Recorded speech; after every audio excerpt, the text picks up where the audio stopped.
Thank you very much, Julie, for your kind introduction, and I want to thank the Alaska Federation of Natives for inviting me to speak with you today.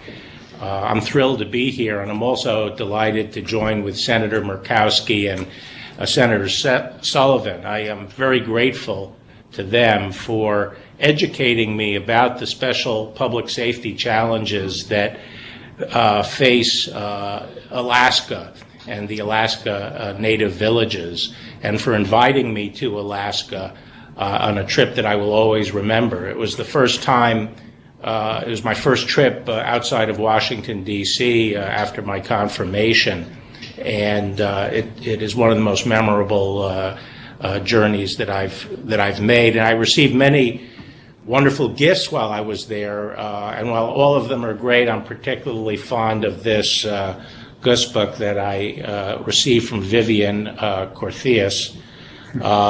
In addition to its craftsmanship,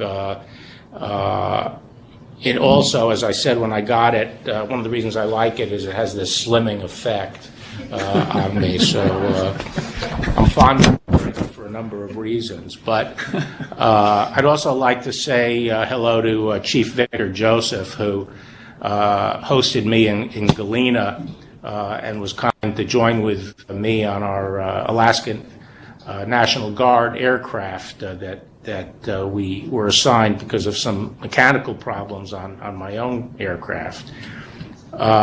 During my visit, I met many wonderful people. In Anchorage, I participated in the Alaska Native Justice Roundtable, and Senator Murkowski and I traveled by boat to the village of Napaskiak, and I saw the beauty of Alaska, but also the beauty of your people and the determination of the Alaska Native people to meet and surmount the challenges they face, especially in the area of public safety. And when I was going through Napaskiak, a reporter asked me, why did I make this my first trip outside Washington, and what made me come to Napaskiak? And I said, well, I view the job of the Attorney General and the Department of Justice is to serve all the people of the United States, regardless of where they are, and I wanted to go where I felt the need was greatest. And I think there is, and I recognize the depth of the need in Alaska. It faces unique challenges in the public safety arena, not just because of the distances, but one of the things that is very important to me is the importance of honoring the fact that Alaska has in the Native villages these great traditional communities with such a long heritage. And I think it's very important that as a society we provide safety and ensure the public safety of people who are living where they live, in the way they want to live, in the traditions that they want to live by, and not force people to move into cities simply to be safe. And for that reason, it's a high priority for me, not just to work on elevating this public safety of rural areas generally, but especially for Alaska Natives and also for the Native population in the lower 48. Right after my return to Washington, I declared a law enforcement emergency in rural Alaska under a law that then allowed me to make immediately available $6 million to the state of Alaska for critical law enforcement needs of the Native villages. And I understand that the state has since developed a process that allows communities and tribal entities to apply for their shares of the $6 million grant for qualifying infrastructure projects such as holding cells.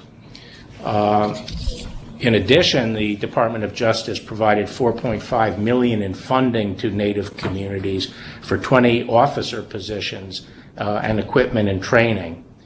And I've directed that all components of the Department of Justice, all the law enforcement agencies, review how they can support and expand our effort in rural Alaska.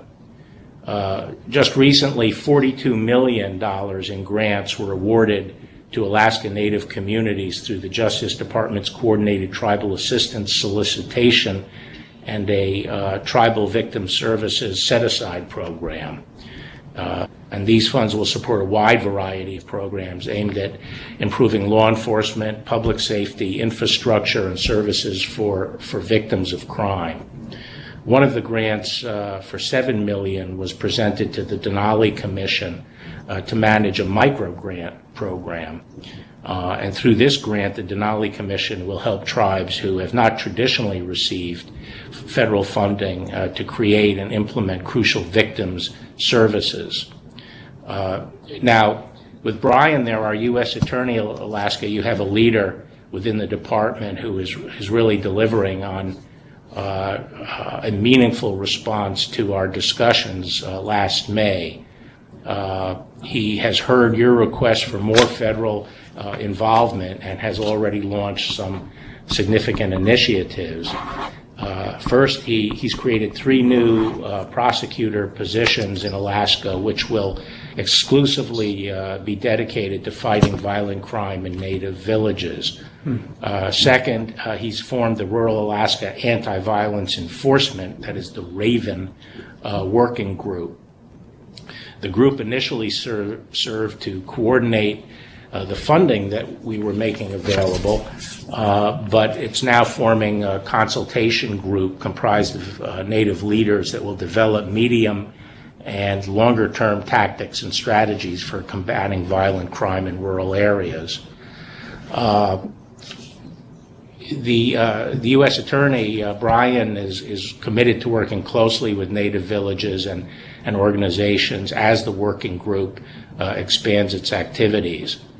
I also understand that AFN is planning to host an Alaska Day meeting in Washington in January, and I hope our schedules will align so that I could visit with you at that time.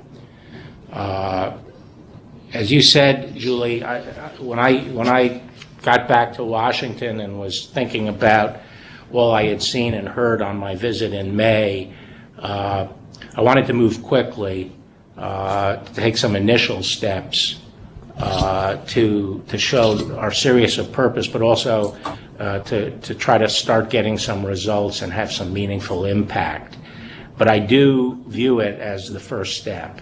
And I'd like to come back and visit, perhaps in the spring or early summer, to take a look at how things are working and how we can move the ball further together. The challenge is very great. I understand that there are still serious problems there, but I'm looking forward to working with you and the organization and everybody who is interested in enhancing the public safety of Alaska Native villages.